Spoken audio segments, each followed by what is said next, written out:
In this lesson, we're going to concentrate on creating fields in our program. There are two types of fields that we're going to be looking at. The first is variables, and the second one is constants. Before we get into the nitty-gritty, we first need to generate a brand new program. To do this, you can follow along with the steps that we outlined in the previous modules, or you can use the copy function in your ABAP editor. Personally, I like to generate a brand new program myself, but if you want to reuse a lot of the existing code, choose the copy function. And that's what I'll do right now, just to take you through it step by step. So first of all, enter your original program in the text box. Then click Ctrl F5 or press the copy button. Got a window that's asking us to enter a new name for our program, and we'll just put Z Employee List 02. Then press the copy button. Then we're given a screen that asks us if we want to copy any additional objects. And you can see we have documentation, variants, user interface, screens, and includes. We haven't created any of these objects in the previous program, so we just need to leave those blank. And just click the copy button. Assign your new program to the local object development class, $temp. And there you can see the status bar at the bottom tells you the copy has been successful. So now it's automatically put the new program name in the program text box, so just click the change button. Now one thing to note, the copy function works successfully, but you'll notice it copied across references to our old report name. So here we have a comment. So if you do use the copy function, just remember to update your comment and your actual report name itself. There we go. Now for this example, I'm just going to take away this line size statement, just so we don't come across any line restrictions while we're testing our program. Now also, because we have many select statements and write statements in this program, let's go through how we can just use the fast comment facility. So a lot of the time, I will actually delete a lot of the code out of the program, but just for demonstration purposes, I'll show you how to comment code out really fast. So normally you come in and you put an asterisk at the start of each line. There's a quick way of doing this. If you highlight the lines of code that you want to comment, then you can hold down the Control key and the less than sign, and it will automatically insert the asterisk in the first column in your ABAP editor, commenting out the line.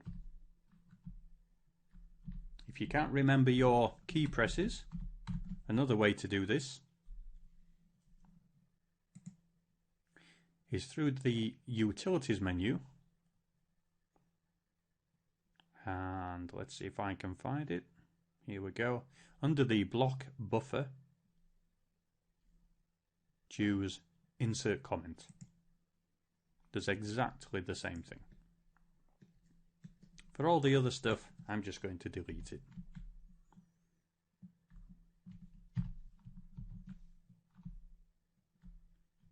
In fact, I'm going to delete a lot of things. Okay, I'll save the program and then we'll get going with fields.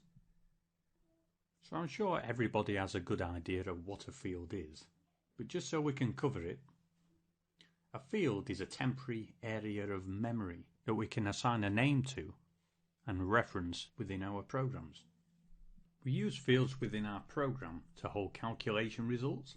They're used by the program to help control the logic flow, and because they are temporary areas of storage, and that storage is normally held in RAM, they can be accessed super fast, which helps speed up our program execution.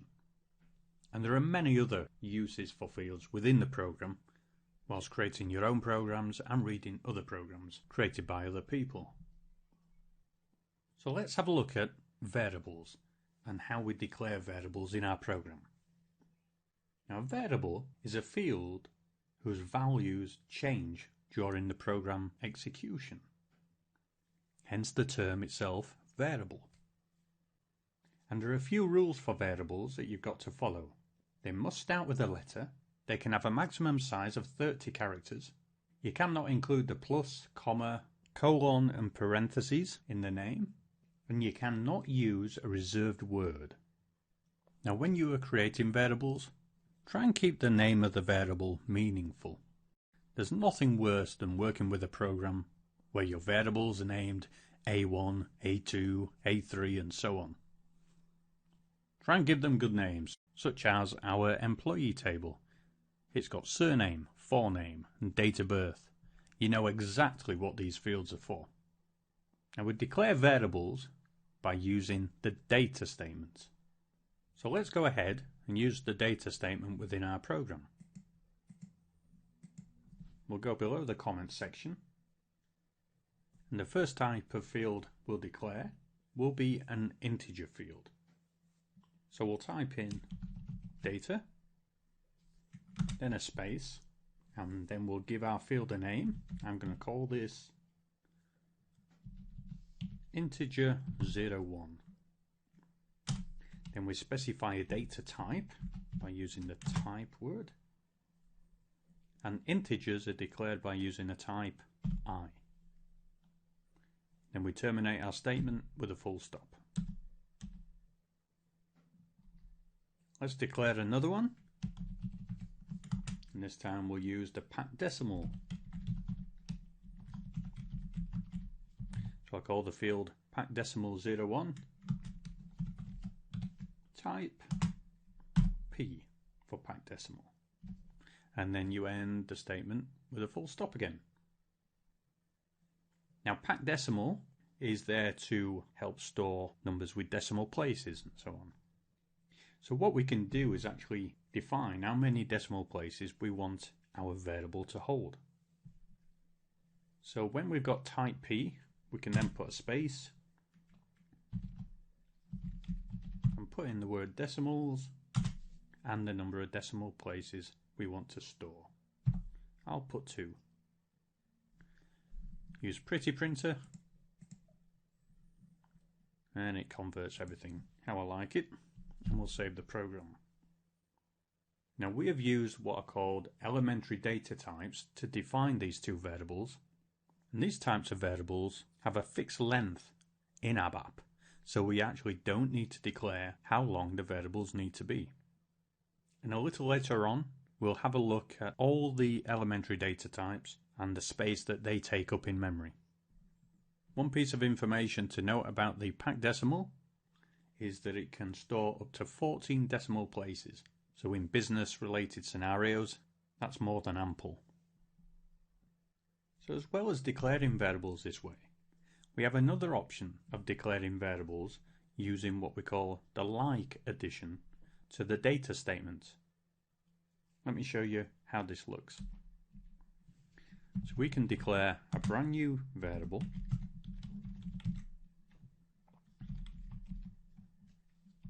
We'll call it packed decimal 02, and instead of using the word type, this time we're going to use the word like, and we're going to say like the packed decimal 01 field that we have already defined.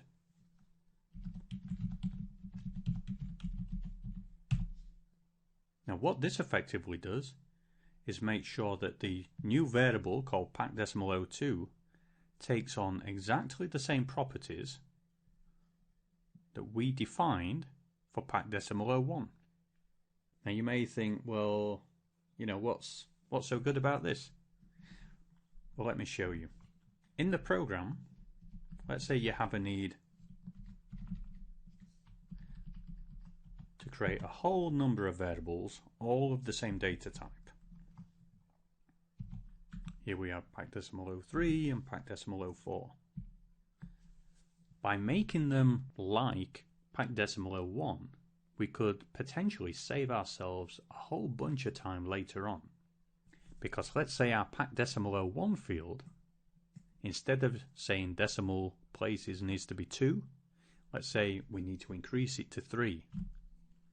Just by updating that one variable, then automatically updates all the other variables that have been defined using the like statement referring to our original variable. Now, another good thing about the like statement is we don't have to just refer to variables in our program.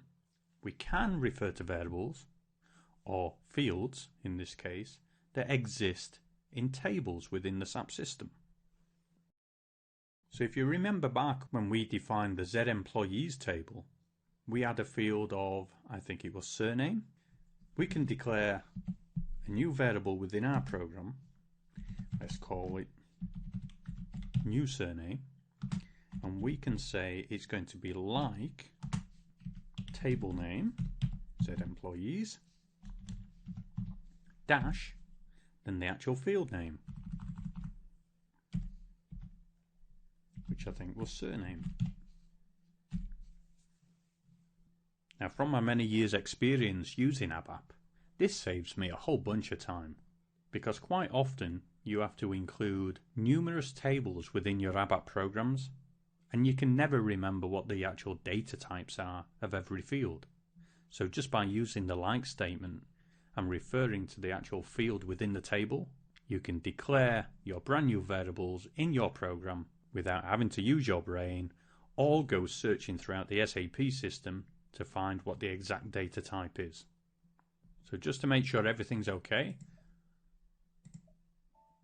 just do a check. Everything's good. Now I'll just tidy things up a little bit so we can carry on. Let's get rid of that one.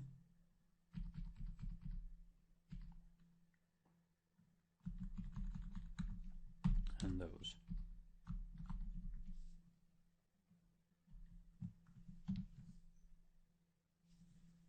Also, what I like to do, I always like to line up my data type declarations so it's a little easier to read. So now let's have a look at one other addition that we can add to our data statement, and that is how we declare initial values for the variables that we define in our program. And it's really easy. So in this example we have the integer 01. All we need to do is add the word value, and because it's an integer it's just going to accept numeric values, so we can say 22, and that automatically assigns a value of 22 to integer 01 when the program starts. Now for packed decimal fields it is very similar, but there's one slight difference. We type in the value and then we have to put the actual value within single quotes. And this is because, as I've mentioned previously, an ABAP statement is terminated by the use of a period. And for a packed decimal field that has decimal numbers, we use the period to define the decimal place within the number. Usually this would terminate our statement, but by putting the number within quotes, it's telling ABAP and the SAP system, no, we're not terminating the statement, we're just declaring a decimal number. And one little addition, just for completeness, is you're not just restricted to positive numbers. If you want to declare a negative number, just put the appropriate sign for the value of the field.